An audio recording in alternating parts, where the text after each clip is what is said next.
Hello everyone. আজকে সারাদিন আমি আমার এই সযত্নে লালন করা ইউনিফর্মটা পরে কাটাচ্ছি।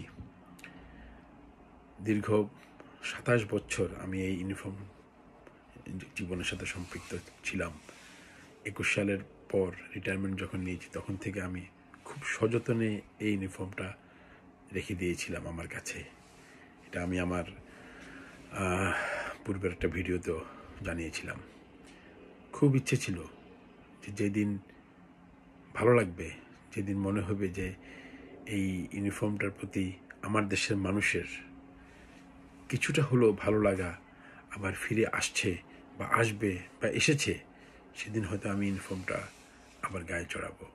ইউনিফর্মটা অনেকটা আমার গায়ের চামড়ার মতো। ইউনিফর্মটাকে যখন খুলি তখন মনে হয় আমার গায়ের থেকে আমি চামড়া খুলে নিচ্ছি।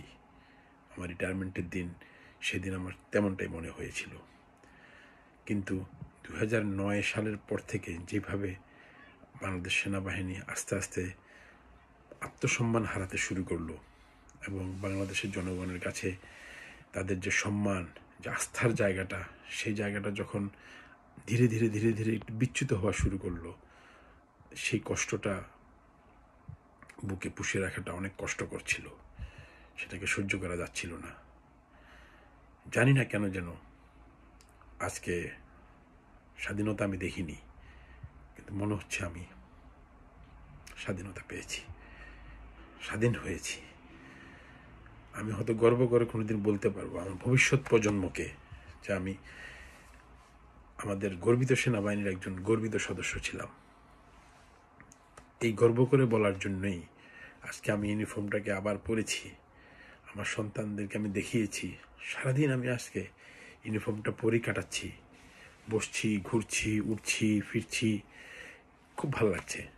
আমি অবসরপ্রাপ্ত একজন, কিন্তু ইউনিফর্মটাকে আমি সযত্নে এমন একটা দিনের জন্য রেখে দিয়েছিলাম যেদিন আবার একটু পরবো। আমি আমার সেই অনুভূতির জায়গাটাতে আবার একটু ফেরত আসবো, নিজেকে আবার এমন একজন ভাববো যে না, আমি ইউনিফর্মেরই একজন ছিলাম, আছি, এবং এটার মূল্যবোধ এবং চেতনা এবং এটার দায়িত্ব, এটা সম্মান আজীবন বহন করব। এটা আমার অতি কাছের, হৃদয়ের অত্যন্ত কাছের একটা জিনিস। এটা শুধু ইউনিফর্ম না, এটা আমার কাছে আমার গায়ের চামড়ার মতো। চামড়া যেমন খুলে রাখা যায় না, ইউনিফর্মটাকেও আমি দূরে রাখতে পারবো না। আমি আশা করব আমরা আবার আমাদের এই ইউনিফর্মে সেই সম্মানটা আবার ফেরত পাবো। বাংলাদেশের জনগণ আমাদেরকে আবার সে আগের মতো আমাদেরকে ভালোবাসবে। আমরা তাদের সেই আস্থা এবং বিশ্বাসের জায়গাটা আবার ফেরত পাবো আস্তে আস্তে। ওই রকম দিনটার অপেক্ষায় আছি, যাতে আমি গর্ব করে আমার ভবিষ্যৎ প্রজন্মদের কাছে বলতে পারি, আবার বলতে পারি, আমি তাদেরই একজন, আমি বাংলাদেশ সেনাবাহিনীর একজন। থ্যাংক ইউ, সবাইকে ধন্যবাদ।